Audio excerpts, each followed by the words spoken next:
King's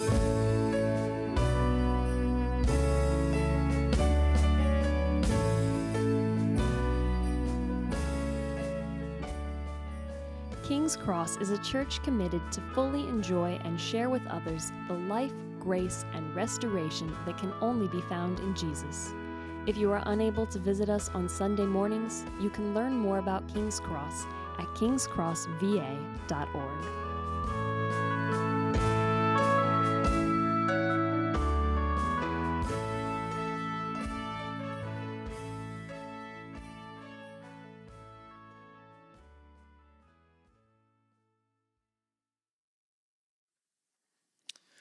Our scripture reading this morning comes from Matthew chapter 22, verses 1 through 14. You can also find the text on page 8 of your bulletin. And again, Jesus spoke to them in parables, saying, "The kingdom of heaven may be compared to a king who gave a wedding feast for his son, and sent his servants to call those who were invited to the wedding feast, but they would not come. Again, he sent other servants, saying, 'Tell those who are invited, see, I have prepared my dinner. My oxen and my fat calves have been slaughtered, and everything is ready. Come to the wedding feast.' But they paid no attention and went off, one to his farm, another to his business, while the rest seized his servants, treated them shamefully, and killed them. The king was angry, and he sent his troops and destroyed those murderers and burned their city. Then he said to his servants, 'The wedding feast is ready, but those invited were not worthy. Go therefore to the main roads and invite to the wedding feast as many as you find.'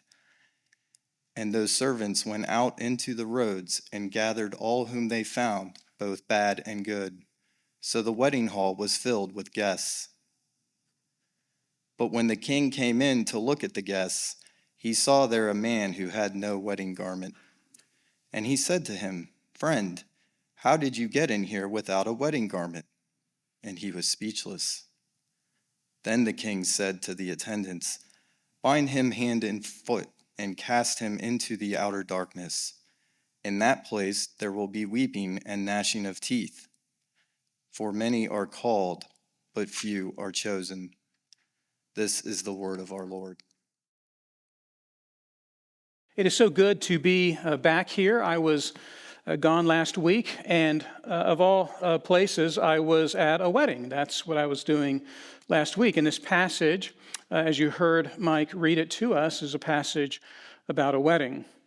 I love when plans come together, but this is not evidence of that. This just kind of happened this way. I returned from a wedding, and the passage is about a wedding. I want you to think about something as we discern what this passage means for us.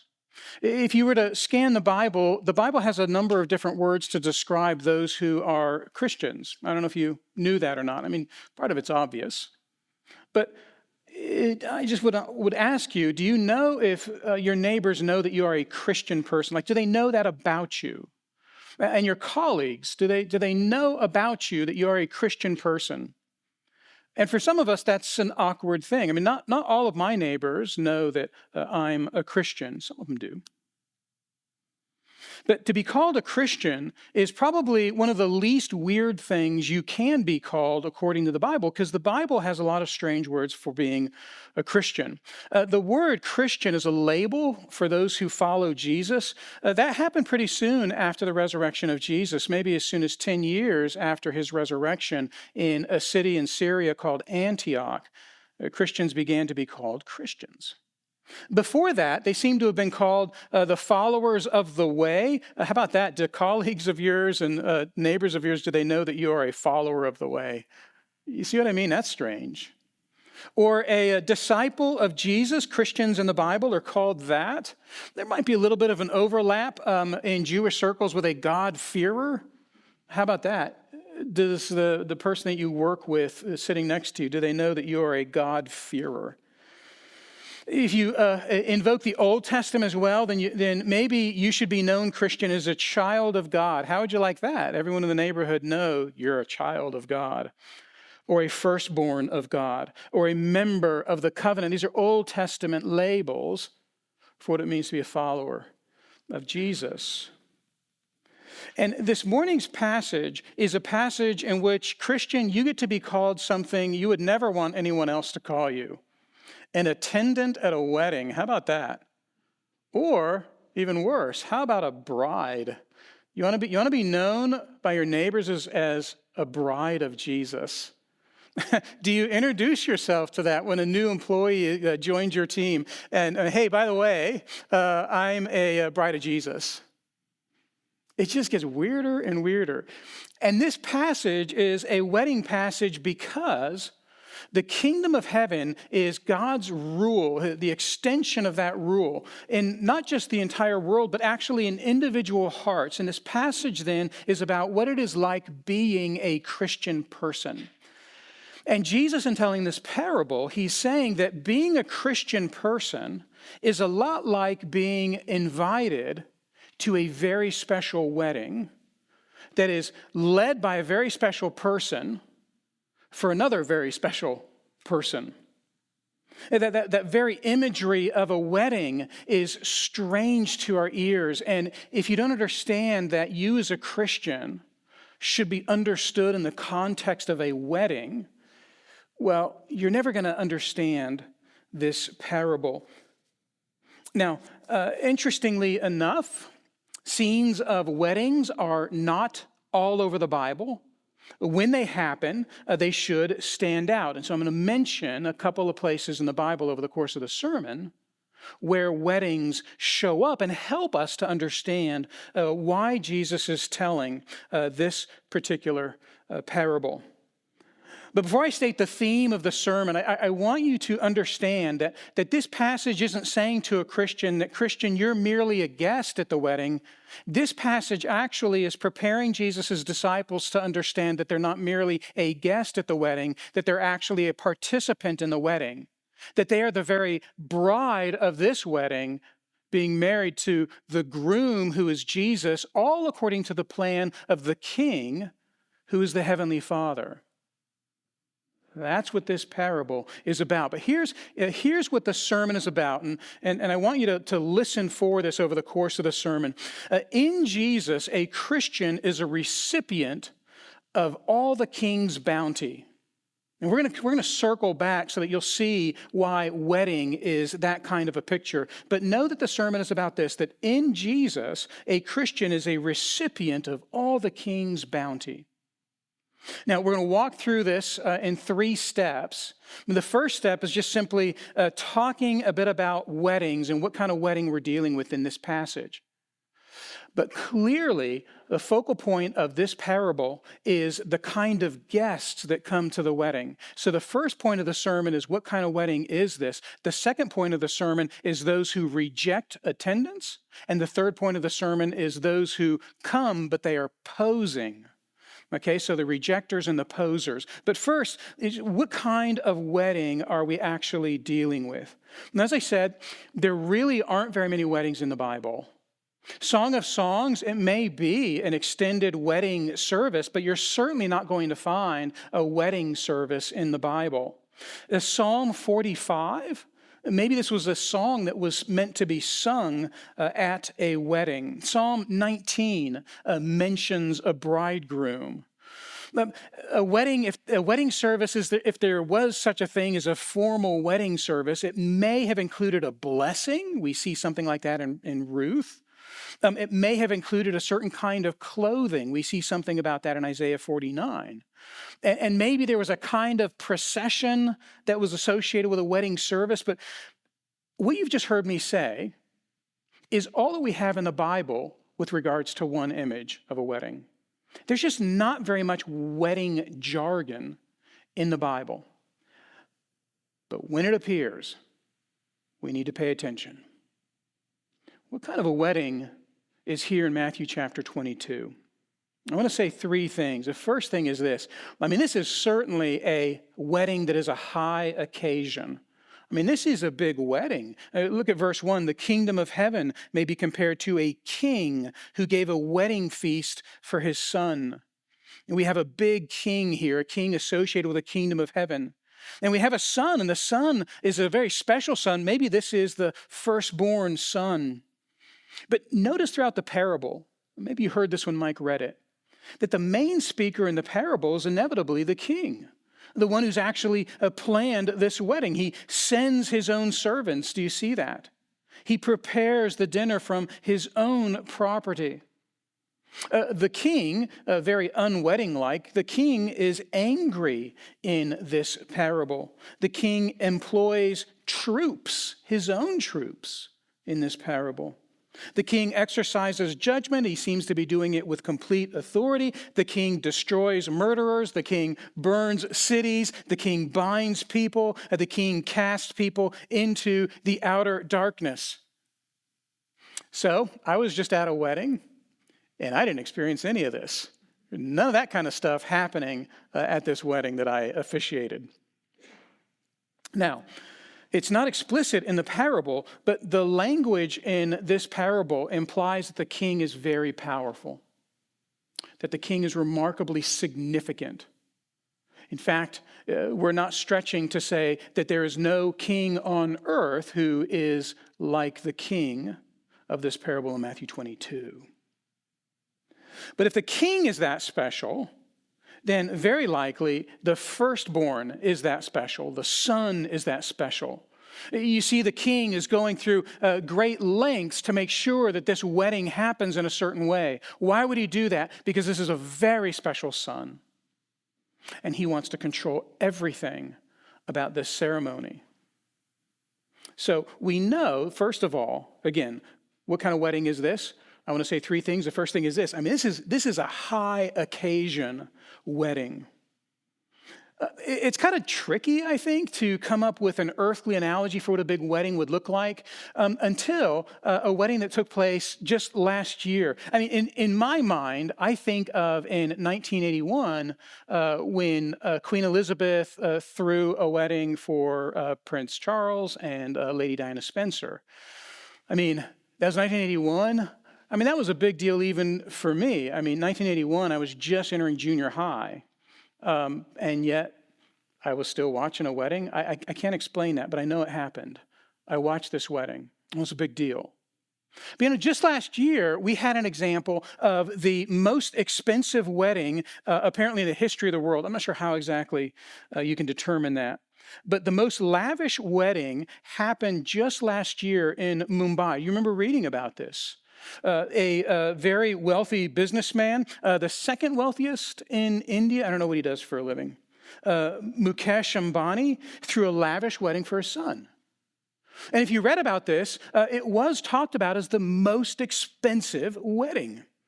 His son, Anant, was marrying Radhika Merchant. And while Queen Elizabeth spent $48 million on the marriage of Prince Charles and Princess Di, this man, I can't pronounce his name, Mr. Ambani, this man spent nearly $660 million on this wedding. He loves his kid, right? It's a big deal, wants his kid to have a great wedding. There were 5,000 guests in attendance. 800 of those guests got to participate in a multi-day cruise around the Mediterranean. The guest was massive. It was huge. When we think of a wedding, this is the wedding that would be the big wedding, $660 million. That's what needs to be in our minds when Jesus is telling the parable of Matthew 22. It's a really significant wedding. In all of Scripture, we don't have an earthly wedding that is ever described this way. And that's how we're to understand the parable. And we're going to talk more about Mr. Ambani's lavish wedding for his son a bit later. But just hear this. This wedding is a high occasion. The second thing is this, that this wedding is a feast. Did you catch all of the words in the parable that refer to food? It's not a ceremony that's the most important thing. Isn't that what we normally think about when we think about a wedding? When we think about a wedding, we think of the bride's dress. We think about the location of the wedding. If you're in my line of work, you think about the words of the service. You may think about the honeymoon, but you're not thinking about food, not normally. But in Matthew 22, Jesus gives so many details about the food of the wedding. You see right there in verse 1, it's not called a wedding ceremony, is it? It's called a wedding feast. And verse 4, I have prepared my dinner. My oxen and my fat calves have been slaughtered.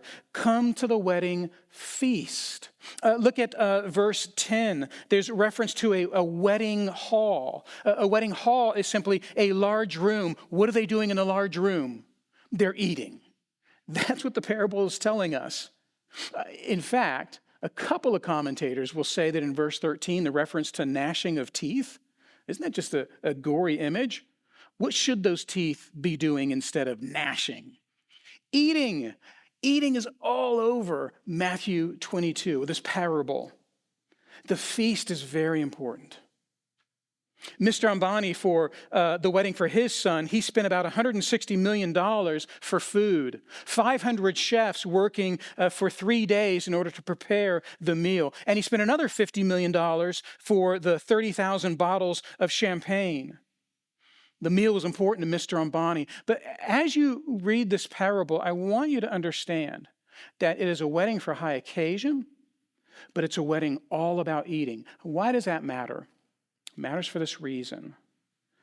In the ancient world, eating was very important as a symbol of intimacy. How many times do you have guests over in your house to share a meal? Can I recommend that you do it often? If you have a small house, if there's not much food in the pantry, would you still do it often? Sharing a meal, isn't it just personal? It's an intimate thing to do. And to share a meal with all of his guests is the king who is doing something amazing, preparing a fantastic meal. And then what does the king apparently do? Sits at the table. And what does the son do? Sits at the table. And what does the bride do? She sits at the table.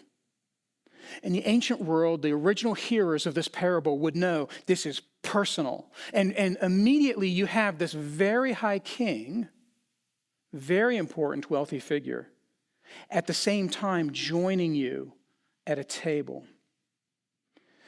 The king is pulling out the best of the best. He is elevating this meal to as high as this meal can possibly be elevated. And he is gathering people to sit at that table. He's making the table as high as he can, and he's gathering people to join with him. Sit at this table. And when you attend this wedding, which is a high occasion, when you attend this wedding, which is all about a feast, for that moment, you are a member of the king's household. You're right there with the king's biological family, with the king's friends, business partners. You're there with the groom, with the bride. You're there with everyone. And you're doing what everyone else is doing. You're eating, you're fellowshipping, you're smiling. What is this wedding about? I've said two things. It's a high occasion, and it's all about a feast. The third thing is this. This wedding is actually, it's a story.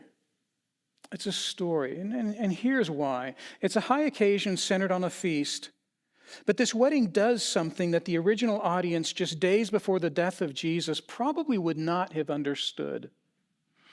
They would know, the original hearers of this parable, they would know, okay, this is a very important king and a very high occasion, and they would understand that the feast is a very intimate, important gathering. And they might just be beginning to understand that Jesus means more by this wedding imagery.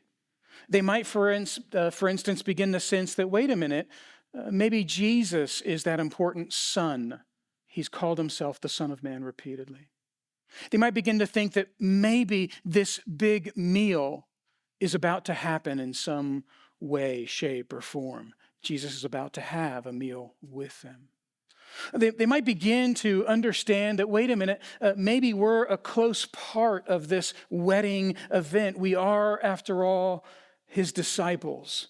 They might just begin, almost like squinting their eyes at stained glass, begin to understand that there's something bigger going on, that maybe the wedding is actually a story.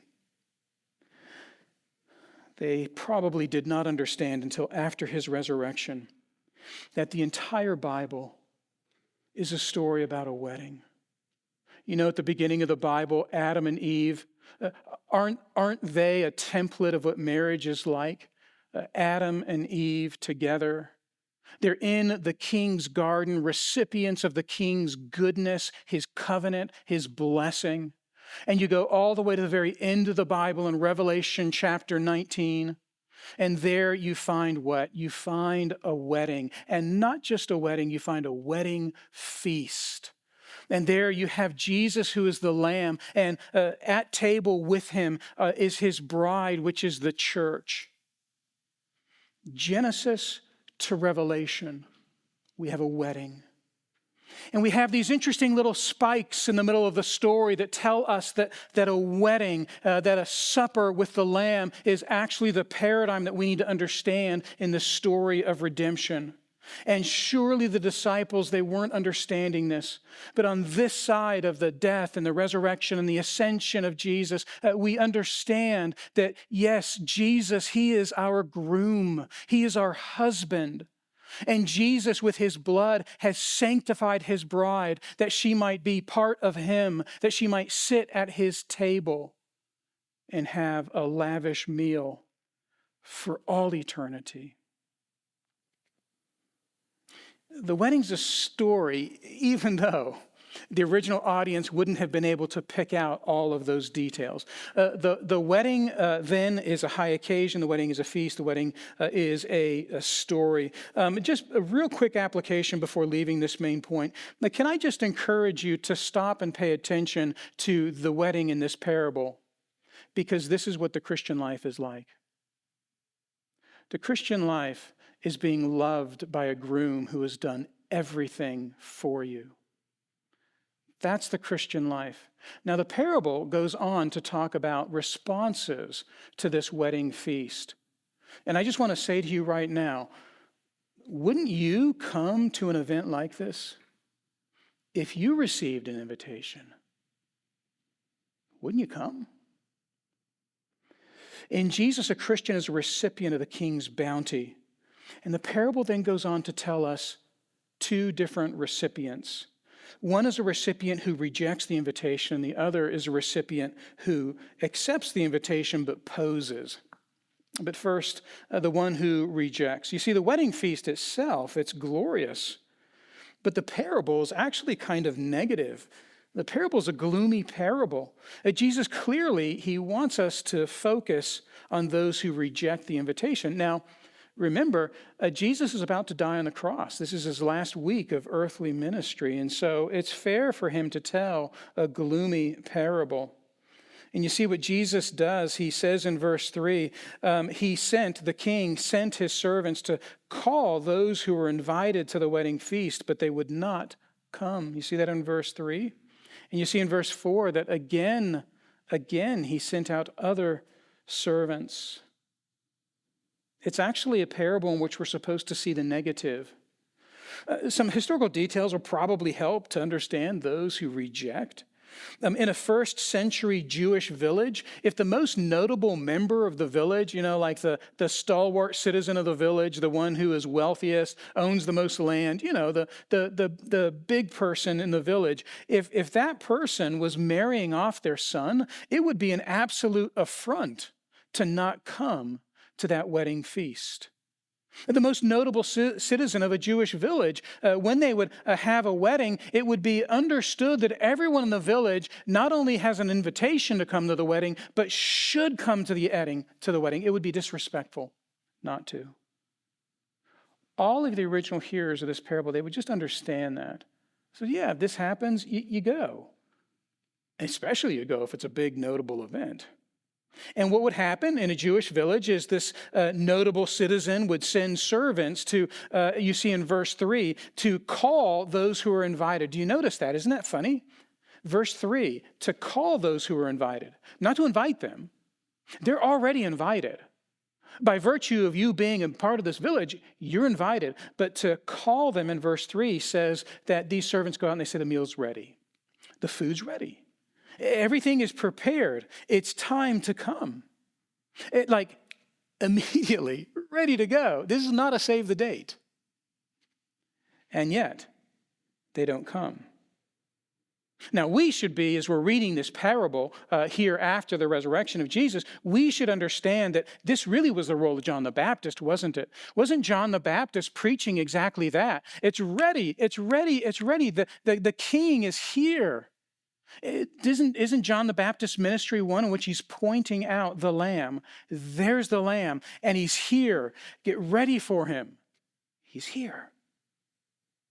But this imagery of John the Baptist saying, the time is now, that's very much an Old Testament picture. Remember, John the Baptist is the last Old Testament prophet. This is what all the Old Testament prophets did. It's time to turn, it's time to turn, it's time to turn. That's what the prophets cried out over and over again. And that's what we're to understand is happening in verses 3 and 4 of the parable.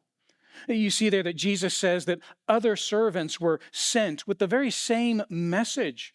Tell those who have been invited, call them. And these other servants, it may be a picture of those Old Testament prophets who haven't been killed yet.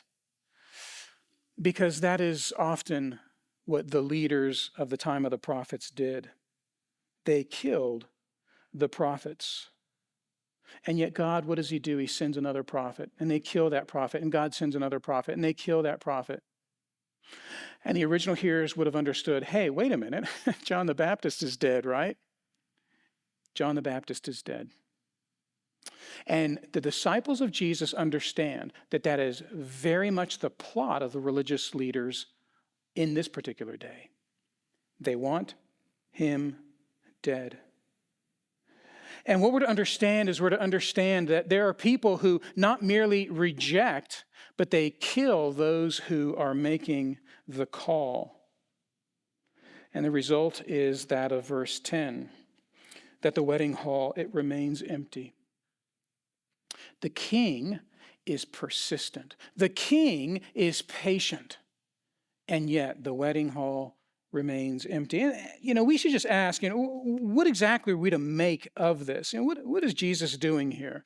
And if we look at before the parable and after the parable, we see the hatred of the religious leaders. We ought to understand in this parable that the religious leaders of the day, the Pharisees and the Sadducees and the priests, that they are right in the crosshairs of this parable. Those are the ones who have killed the prophets. You see in verse 6 that some of those who have been called guests, they have the power to exercise a kind of judgment. You see what happens in verse 6? They seize his servants, the king's servants.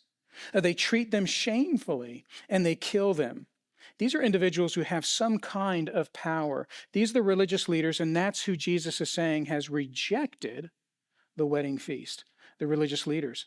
But it's not just the religious leaders who are in the crosshairs. It's actually the Jewish people who are in the crosshairs. They should know better. They are a people who in time and space have been prepared to expect the Messiah. The entire story of the world, beginning with the Torah, is an expectation for the coming Messiah. And the Jews, they should have known this. And the religious leaders, they're in the crosshairs, but so is the average Jew, right in the crosshairs. You notice what happens. You notice that in verse 9, that the king gives his servants this instruction. He says, go therefore to the main roads and invite to the wedding feast as many as you find. Now, this is a beautiful picture, isn't it? So this is not call those people who have already been invited. Verse 9 is go out there, make a fresh invitation. The meal, by the way, is getting cold. The table is set, everything is ready. But the king is patient and persistent, and he sends them to go out onto the main roads. We should understand this as an expression for going out to the nations, going out to the world. It's the very story of Acts in the Bible. It's the gospel going out from Judea to Samaria to the entire world. And it's beautiful to hear this taking place, but at the same time, the wedding hall, it's empty. Jesus has been rejected time and time again. There are people who refuse to come.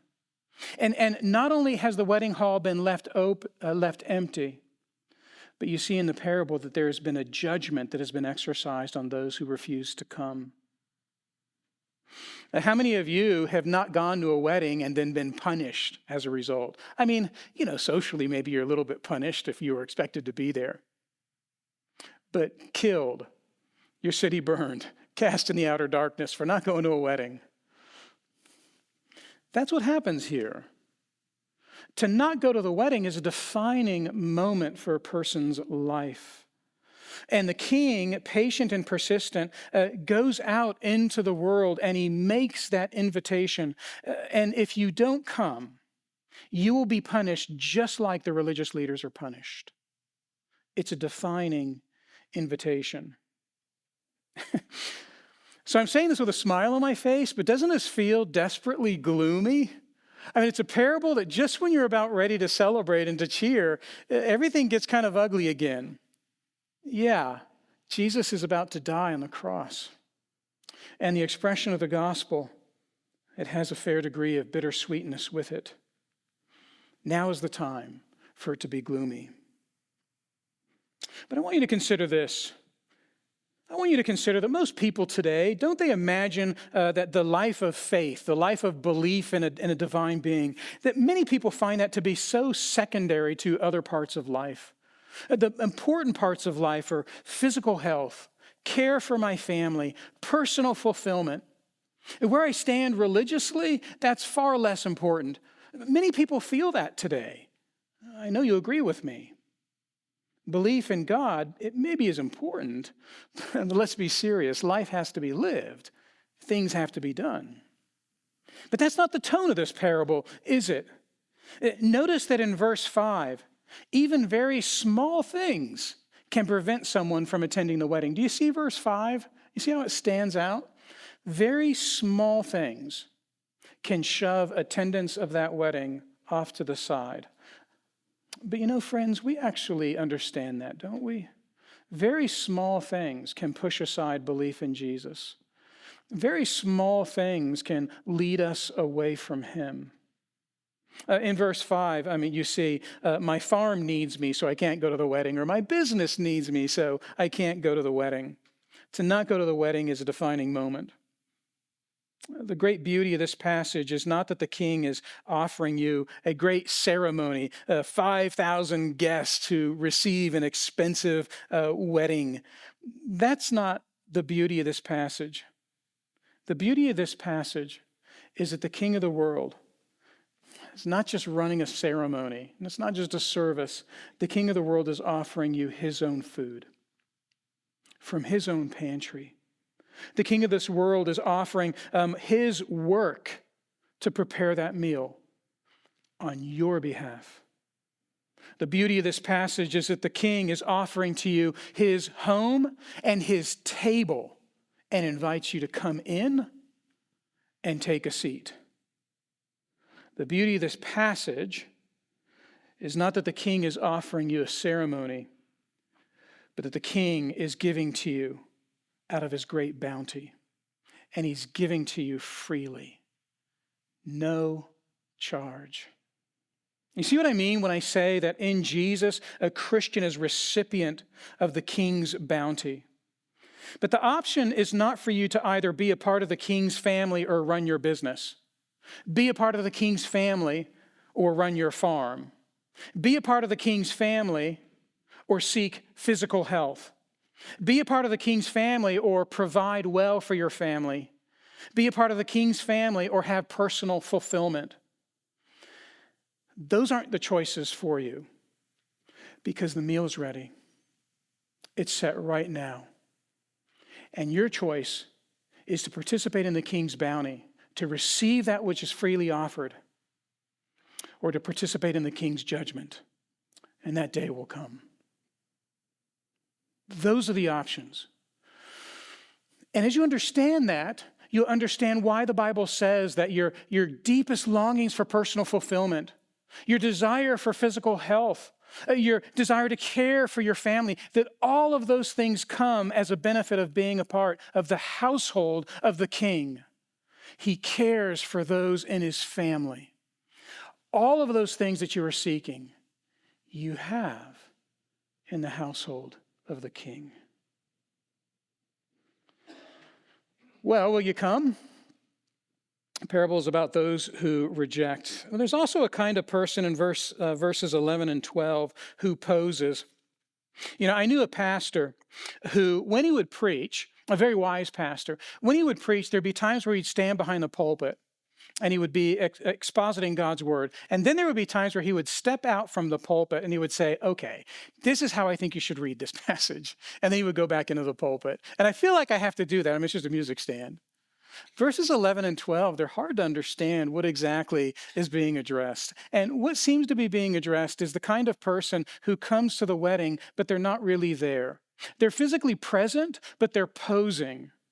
They're not really there. Now, some commentators have pondered this and thought that maybe this is a foreshadowing of Judas Iscariot, that maybe this is one of those occasions where we actually get to see that this is what a Judas Iscariot is like. They're right there, part of the disciples, but they're not really a disciple. They're not really a disciple. Verses 11 and 12, let me just read them. When the king came in to look at the guests, he saw there was a man who had not the wedding garment. And he said to him, "Friend, how did you get in here without a wedding garment?" Who's that person? I'm calling that person a poser. Some commentators, they don't want to call him anything. They just want to say that it's a person who needs to know that the king, he has a robe for you, and you should wear the robe. In the ancient world, sometimes the guests at a wedding would be given a robe to wear, and that would signify that they are guests. And this is the kind of person who sneaks in or who doesn't like to wear the robe. Can I suggest this to you? Again, this is me standing out from behind the pulpit. I want to suggest that Jesus is telling his disciples that there is such a thing as an individual who believes they're a part of the church, but they really aren't.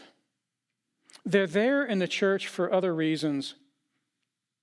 A scholar by the name of R.T. France, he puts it this way. Just listen to how he describes this. He says, there are some who presume on the free offer of salvation by assuming that there are therefore no obligations attached. Someone whose life counters their profession of faith. They have faith, but they have none of the works of faith. Entry into the kingdom, the scholar goes on, may be free, but to continue in it carries conditions. And even though this man belongs to the new group of invitees, he is the one whose life produces no fruit of the Spirit. This is dodgy doctrine here. It's really hard to discern what Jesus is talking about in verses 11 through 12. But I think R.T. France is close. Sometimes we lie to ourselves. We want to be a part of the church, but we don't want to be a part of the church for holy reasons. We want to be part of the church for selfish reasons. There was a time in American history where to be a part of the church, it meant you advanced yourself in your civic reputation. It meant that you could advance your business by being part of the church. It meant that people would look at you in a reverential way because you were a member of a certain church. One commentator, William Hendrickson, he says this is very much about church membership. And he says this, he says, membership in the visible church does not guarantee salvation. Complete renewal, the putting on of Christ, that's what's necessary. Not just signing on a document to become a member of the church. I mean, you don't have to sign a document to be a member of King's Cross, but you know what I mean, right? Verses 11 and 12 are really hard, but it's true. Jesus seems to be saying that it's possible to be a poser in the church. Is there an application from this? I believe there is, and then I'll conclude. I want to say this. In this present age of the church, it is possible to pose. The Christian, you who have been in the church for a long time, don't you see that? It is possible for someone to be in the church, but to pose. And sometimes culture enables this. There are sometimes social perks to being in the church, even though they don't really believe. The application is this, is for all of us to ask, those who profess faith in Jesus, is there any part of my heart that is ashamed of the gospel? Is there any part of my heart that is ashamed of the gospel? Do I love my money more than I love Jesus and his church? Do I love my physical health more than I love Jesus and his church? Do I love the preservation and care for my family more than I love Jesus and his church? It's so hard to test that in your heart.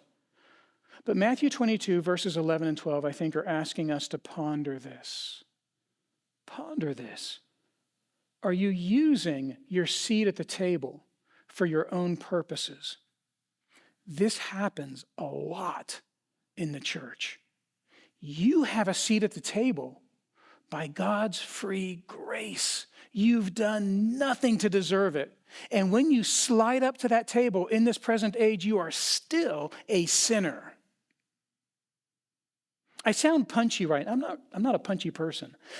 It's a funny parable in this way.